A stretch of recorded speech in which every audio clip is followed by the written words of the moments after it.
Hi everyone, my name is Meg. I work at Garfield Park Conservatory and I run the nature education program there. While we are all at home currently, we thought it would be a great idea for us to do a video on how to make your own Play-Doh at home. So that's what I'll be doing today, and I've got a couple of ingredients, so I'll go over those before we start. Here I have 1 cup of flour. I have about 1/3 cup of cocoa powder. That's what I'm going to be using to color my dough today. I have 1/3 to 1/2 cup of salt. When I'm making it for work, I usually make it a little bit stronger, and the salt helps prevent bacterial growth in the dough. Since I'm at home, I'm just using 1/3 cup. 1 cup of water. Normally we use cream of tartar, but today I'm actually substituting that with lemon juice. 1 tablespoon of oil, and those are the ingredients. So let's get started. First, I'm going to mix my dry ingredients. And then, I'll stir these together. This is a really fun activity for kids to help make the Play-Doh, especially this part since the dough isn't hot yet.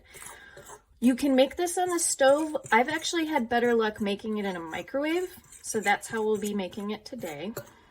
You can do uncooked Play-Doh, it just doesn't last as long. Alright, so this is pretty well mixed. So now I'm going to add my wet ingredients. So I'll start by adding the water. This works really well if you have a whisk. My whisk is actually at work because that's the last time I made Play-Doh. So I'll just be using this. Now, because this is a cooked Play-Doh recipe, you'll actually find that the dough is pretty watery. But that's okay. As the dough cooks, the gluten proteins in the flour activate and bind the dough together. So you want it kind of runny and goopy. Otherwise it comes out a little bit too hard. More like a clay than a Play-Doh.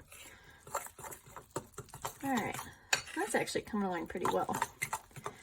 One nice thing about using cocoa powder to color your dough is it ends up looking kind of like dirt, kind of like chocolate cake. The other nice thing is that the oil in the cocoa actually lends itself to a really nice dough. So now I'll add our acid. Now, cream of tartar is what we would use when we're at the conservatory. You'll need 1 tablespoon to 2 tablespoons. I'm substituting with lemon juice, which is a perfectly fine substitute. What you want is a strong acid.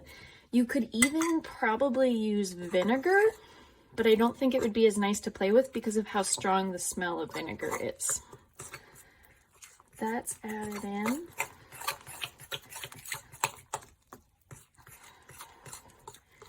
And then I will add in 1 tablespoon of oil. So this is a tablespoon. And I'm using olive oil today. If you don't want as strong a smell or you're running low on olive oil, any cooking oil is totally fine as long as you don't have any allergies to it. We do also have a no-cook gluten-free dough.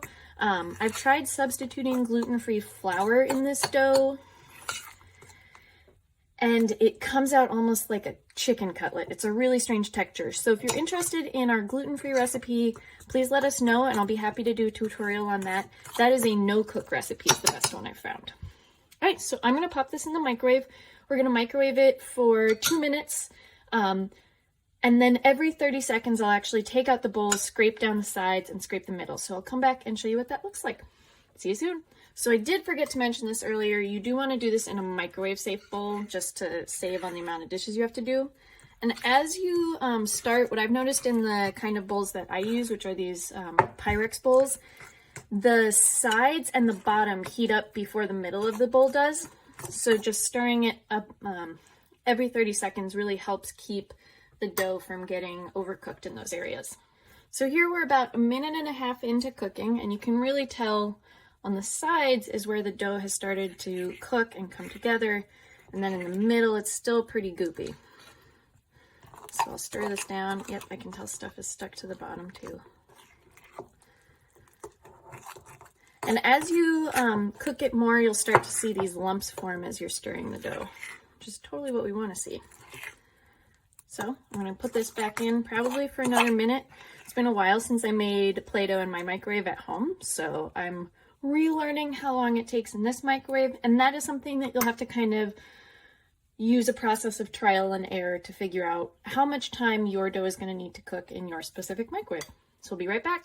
So here's what you'll have when you are almost done with your Play-Doh. And something about this Play-Doh recipe is that making Play-Doh is a lot like cooking steak or baking bread, where the cooking process keeps happening once it's out of the microwave. So you actually don't want to cook it until it looks done while it's still hot, because then it's overdone when you go to play with it and it dries out faster. So what I have here is, this is mostly kind of a chunky Play-Doh consistency, but I've still got some goopy parts. I'm going to let it sit for about 5 minutes or until it's cool enough to knead, and then I'll figure out if it needs any more time. I ended up needing to put mine in for 2 minutes and 45 seconds or so. So I'll see if it needs more time in my microwave or if it's ready to use. We'll be back soon. So my timer just went off and I've been checking the dough, and I think it's probably good to go. So I've cleared my workspace so I don't knock anything over while I'm kneading. Yeah, that's looking good.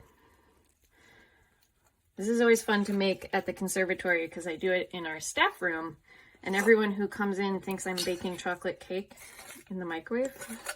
And then I get to explain to them, no, we're making Play-Doh for our programming. And they're always quite disappointed because it smells pretty good, especially when it has the chocolate in it. All right, so I didn't get everything out of my bowl, but that's good enough for today. If you have a spatula, those are super great for working with this. Let's see. Ooh, this is extra goopy today. We might need to pop this back in the microwave. Let's find out. So as you knead it, it will start to come together a bit more. But I think this probably needs another 15 seconds. If the residue I'm leaving on the counter is anything to judge by.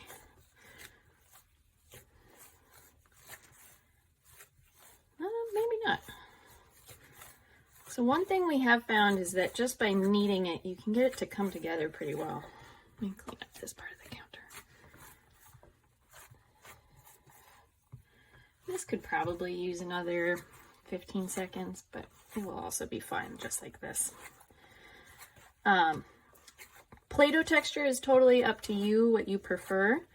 If you do want to use something other than cocoa powder to color your dough, you can make it uncolored and then split your dough up into different pieces and use food coloring. We've used vegetable juice in the past, or even watercolor paint. They all work really great. We've also added essential oils to make it more of a sensory experience. And when I'm using this for our garden Play-Doh, our fairy garden Tinker Labs, I have added in the past kind of dried out coffee grounds to give it more texture as well. So yeah, you saw how goopy that was, and it's actually come together really nicely to a pretty good Play-Doh. So I hope this helps while you are at home with young ones, or if you just like playing with Play-Doh. And in the meantime, follow us on social media and follow our hashtag. Right now we're using GPC at home to find out more about what's going on and how you can engage with nature even if you're not at the conservatory. Look forward to seeing you again soon, and have a great day, everybody. Bye.